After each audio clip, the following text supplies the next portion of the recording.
กราบสบายดีเบิร์ดสู่คู่สู่คนที่เขามาเบิ่งมาชมสองของเฮาสำหรับวันนี้ขอยกับผ้าเมียกับน้องแยกเขาไปส่วนสาลีหรือว่าส่วนข้าวโพดที่เฮาได้ปลูกไว้ตั้งแต่เดือน4เดือน5พุ่นแหละเนาะวันนี้อีกเฮาสิมายามเบิ่งแล้วก็มาเสียหญ้าไปพร้อมโอเคมาแต่ทุกคนติดตามเบิ่งตามชมกับพวกเฮาว่าสาลีที่เฮาปลูกหันมันใหญ่สูงสำใดแล้วมาเบิ่งนำกันเลยน้องแยกกับอาเตยนี่ขุดทางที่เขายางขึ้นจากห้วยเพราะว่า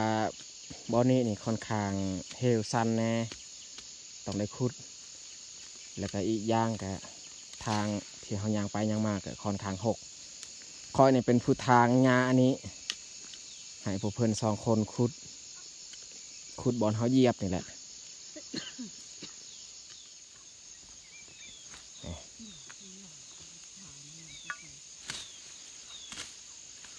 ผักกูดบก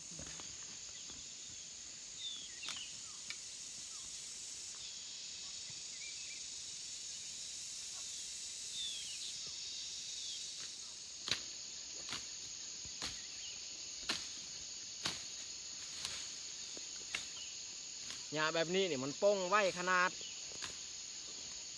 เขามาทางหญ้าสุดก้อนหรือว่ามาตัดไม้สุดก้อนหันเขาก็ทางแล้วแต่ว่าบ่พอเท่าใดมันก็ป้ง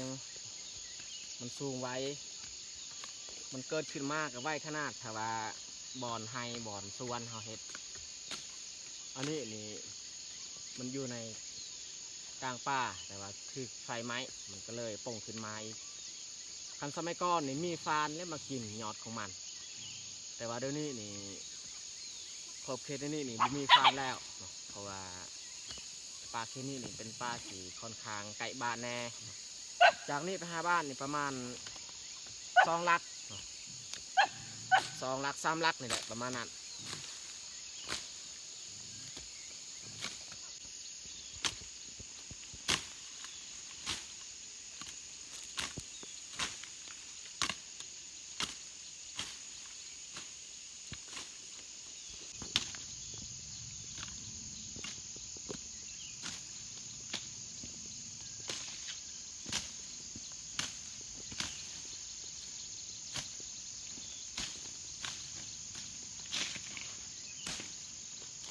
ขั้นตอนมันยังอ่อนนี่สบายเอา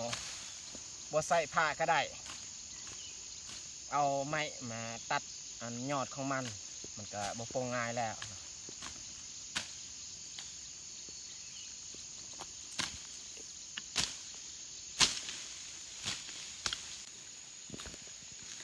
อยู่นี่มันบ่ค่อยเฮลซันปานใดเขาก็บ่ต้องขุดดินมันจะทางหญ้าออก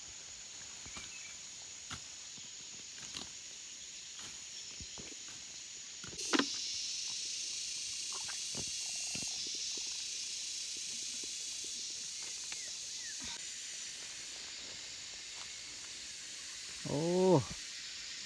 ไซลีก็ค่อนข้างสูงนะได้เม็ดปลายแล้วความสูง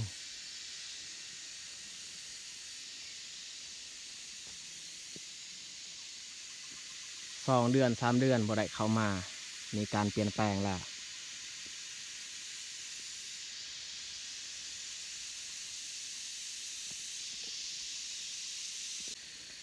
ทุกคนสังเกตเบิ่งใบสาลีบ่ฮู้ว่ามันเป็นหยังสงสัยบงเลยมากัดมากินจะเกือบทุกต้นเลยใบมันจีกมันขาด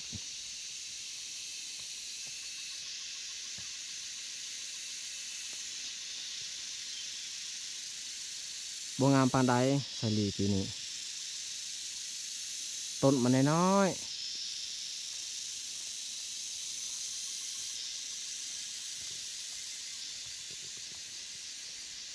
เครือหมักแตงยังบ่ทันมีมากมันหากมีดอกใหม่ๆมันเกิดขึ้น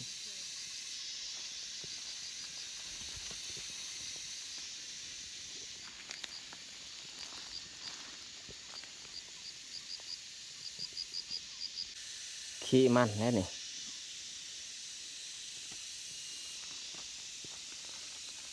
โอ้หูแล้วแมงที่มันกินตักแตนทุกคนเห็นบ่ตักแตนสีเขียวตัวนี้แหละกัดกินใบของมันอ้าวมันนี่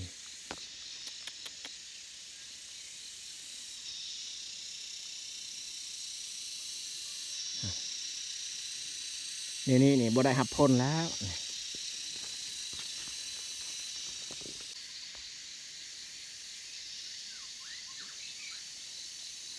เขาสิเสียยะกับเสียบริเวณที่เขาอันปลูกหมากเพชรฮั่นเขาเสียละเอียดแต่ก็บอนได้ที่เขาบ่ได้ปลูกหมากเพชรนี่เสียธรรมดาเอาซาลี่นี่ประมาณเดือน8เขาก็เก็บเกี่ยวแล้วหลังจากเขาเก็บเกี่ยวเขาก็บ่ได้ปลูกอิหยังต่อแต่บริเวณที่เขาปลูกหมากเพชรฮั่นเขายังได้เบิ่งได้ดูแลหมากเพชรกลัวจะได้เก็บได้กินหมากของมันวันนี้เนี่ยดืดผ้าอันมาคนอื่นอีกมานำนี่มาตัวผู้มันมานำมาดืดเพราะว่าช่วงนี้นี่กำลังอันนั้นตัวผู้เนี่ยมันมีเพศสัมพันธ์กับอดืด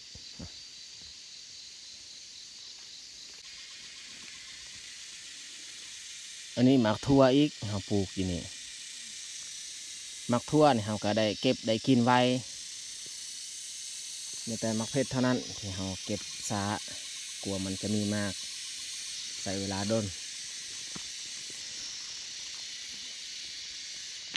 มาเบิ้งทั่วสวนของเฮาก่อนแล้วจึงคอยลงไปเสียหญ้า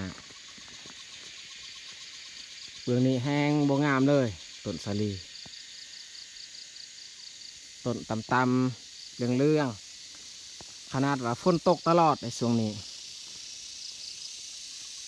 แต่ว่ามันบ่งามย่อมคือกัน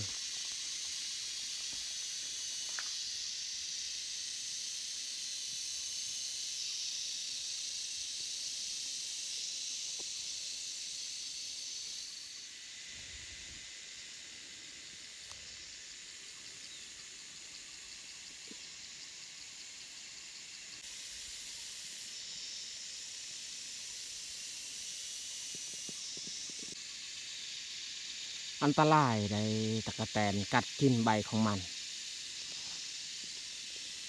ปูจักตะกะแตนแมงม่ากัดกินนี่แมงม่าตัวน้อยๆ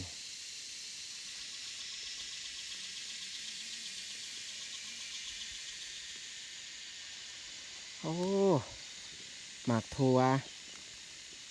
หมากทั่วที่คอยปลูกยังทันมีมาก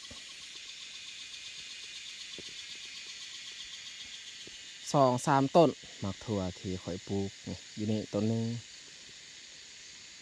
อยู่ลุมอีก2 ต้นเครือหมากแตงโมบ่งาม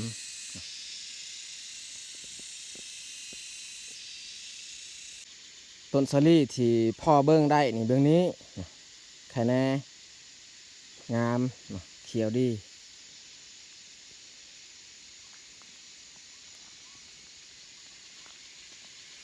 นี่เขียวดีแต่ว่าใบของมันเนี่ยแก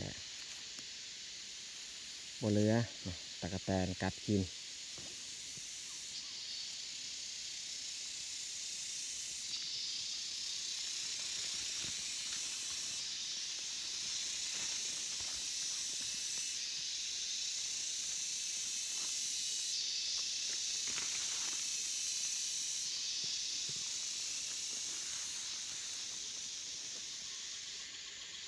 น้องแย่กับเมียก็เสียหญ้าแล้วเฮาก็สิลงไปเสียหญ้าในบัดนี้ทั่วเลยเฮาเลาะมาเบิง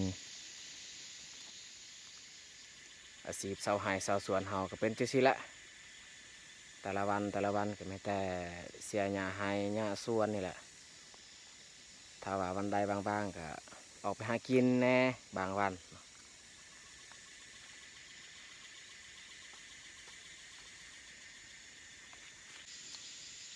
เล็กแวกเฮาตีไม่ไหมยังบ่ทันเอามาใส่วันนี้ก็เป็นวันแรกที่เฮาเอามาใส่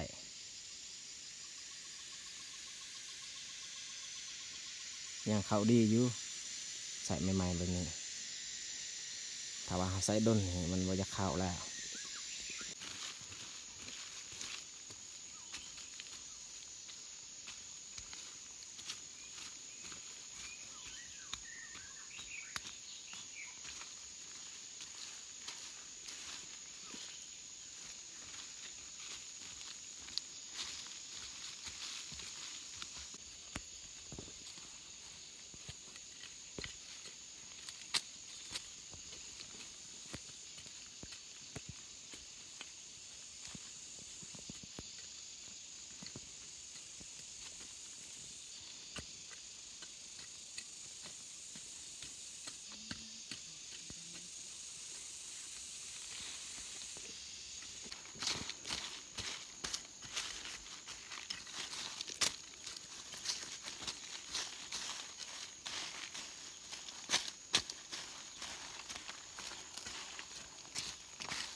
ngốt bà ti o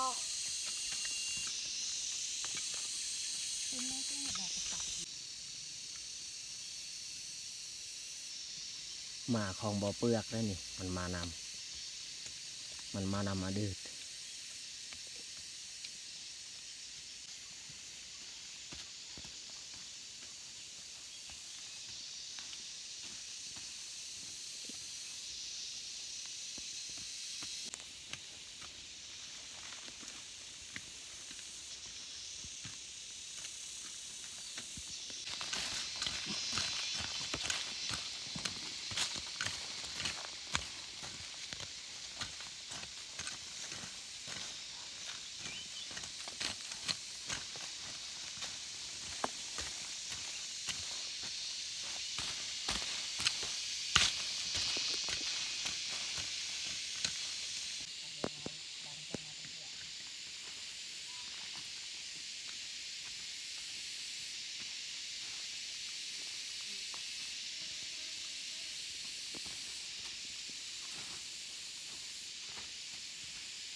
ตอนนี้พวกเราเสียหญ้าก็สำเร็จแล้วอยู่นี่เฮาเสียธรรมดาเนาะเสียสำใดสำหนึ่งตัวสูงๆหันเสียออกตัวต่ำๆหันบ่ได้เสียแม้แต่บอนเฮาปลูกมะเพชรหันเฮาเสียละเอียด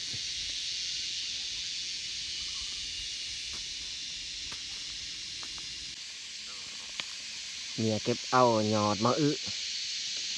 ยอดมะอึกับบัวลายเพราะว่ามันหักกระขึ้นใหม่ๆมันแต่สิผ้ากันกับ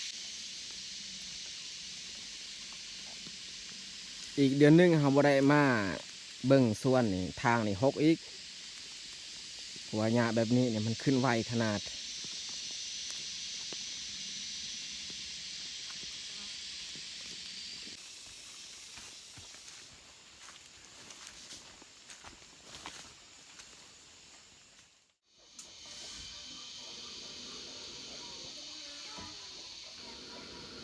ตอนนี้พวกเฮาเกิดย่างมาหอเทือนแล้วส่วนอาหารเที่ยงวันนี้เนี่ยให้น้องแยกเป็นผู้เฮ็ดโอ้ไฟนี่ก็บ่ติดปานใดเนาะเพราะว่ามื้อวานนี้ฝนตกก็มีอยู่บ่อนเฮาเก็บไว้ฟื้นแต่ว่าถึกน้ำฝนมันผะใส่ เฮ็ดให้มันซึมมันติดยากอันนี้นี่คางหม้อน้ำสิเอาข้าวปุ้นมาลวกเฮ็ดส้มตำข้าวปุ้น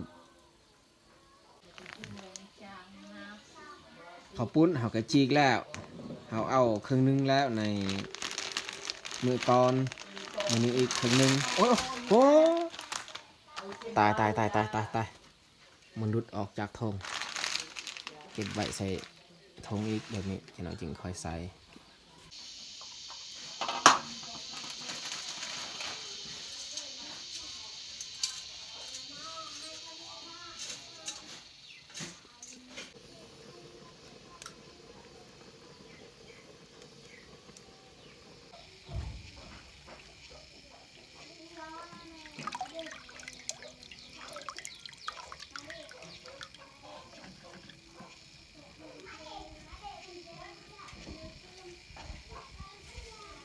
เปลี่ยนน้ำ2 เทื่อพอดี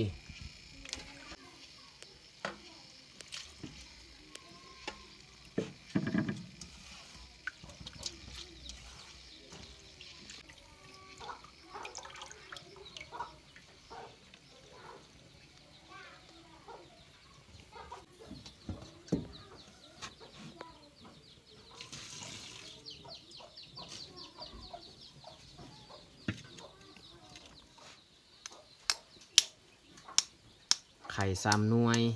เอามาทอดอันนี้นั่งควาย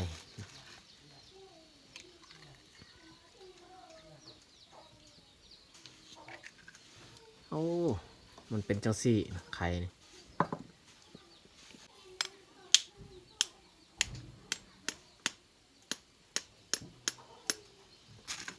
อันนี้ไข่ไก่ที่เฮาเลี้ยงส่วนอันนี้แม่นไข่ไก่ที่เฮาซื้อจากตลาด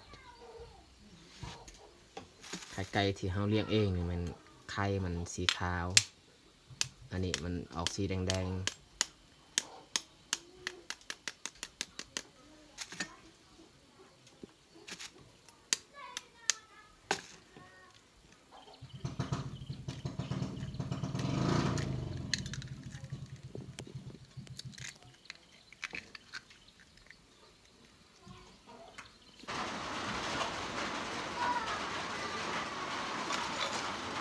เกลือกับแป้งนัวเนี่ยแม่นเฮาใส่แล้ว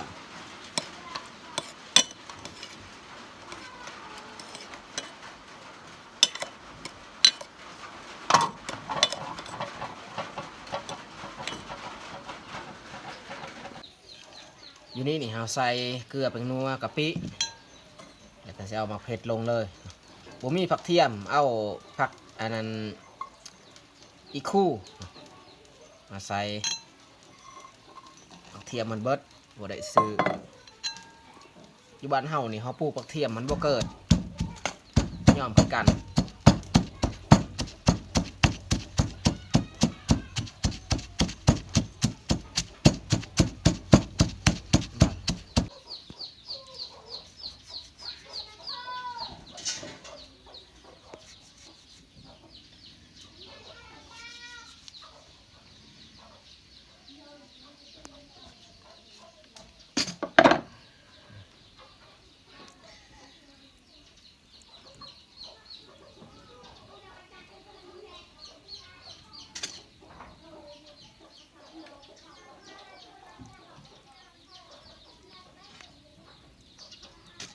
สำสิส้มและมะนาวนี่กำลังส้มพอดี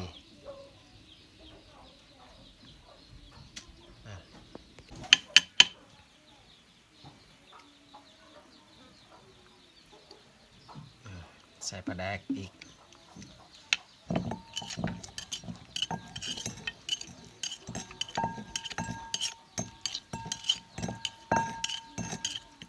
เข้มข้นและบาทนี่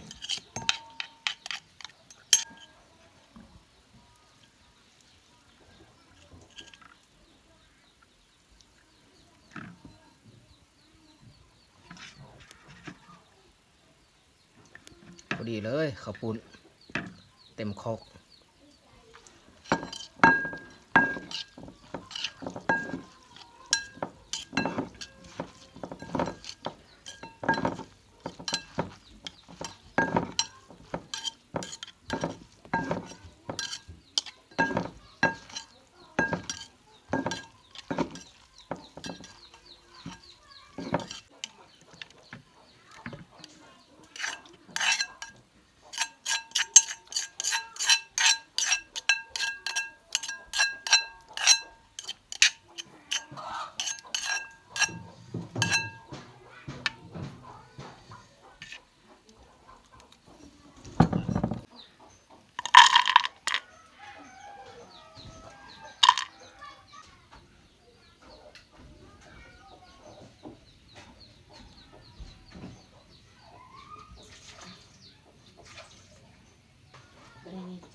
มันเกี่ยวอ่าว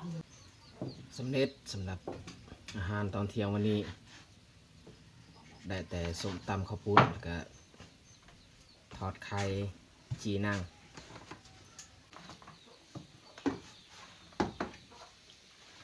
สำหรับตอนเที่ยงวันนี้กับพวกเฮา3 คนกินข้าวเที่ยงพ่อกับแม่กับบ่อยู่แม่ก็ขึ้นไปเสียหญ้าให้ส่วนพ่อนี่ก็ไปนำเบายืงหั่นแหละไปเบิ่งลูกสาวของเบายืงเอามาทุกคนมากินข้าวเที่ยงนำกัน